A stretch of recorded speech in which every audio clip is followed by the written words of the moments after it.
بھی آپ نے غور کیا ہے کہ جب جب کسی اونچائی پر، بلندی پر، پہاڑ پر جب چڑھتے ہیں تو جب چڑھتے ہیں تو انسان کا جسم جو ہے وہ باڈی نیچرلی طور پر جھک جائے گا،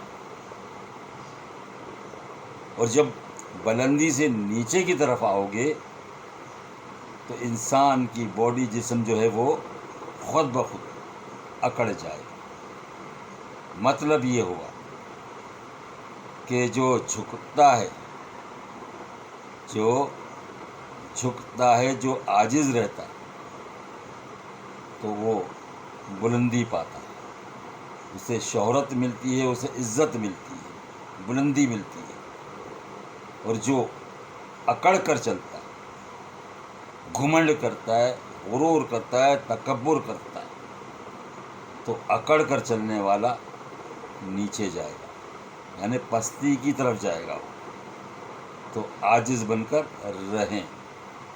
کبھی درختوں کی شاخوں کو دیکھا ہے آپ نے کہ جو شاخیں، جو ڈالیاں جھکی ہوئی ہوتی ہیں اس میں پھل زیادہ ہوتے ہیں، زیادہ پھل ہوتے ہیں جو ڈالیاں جھکی ہوئی ہوتی ہیں، اور جو شاخیں اکڑ جاتی ہیں وہ جلد ٹوٹ جاتی ہیں۔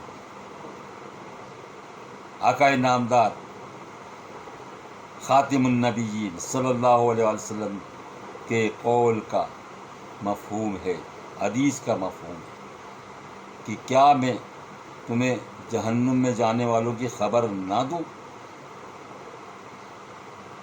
تو ہر اکڑ کر چلنے والا، تکبر کرنے والا دوزخی ہے۔ صحیح بخاری میں ہے 6071 حدیث یہ نمبر ہے۔ یہ مفہوم میں نے آپ کو بتایا تو جان لیں۔ تو عاجز بن کر رہیں، عاجز بن کر جئیں، عاجز بن کر چلیں۔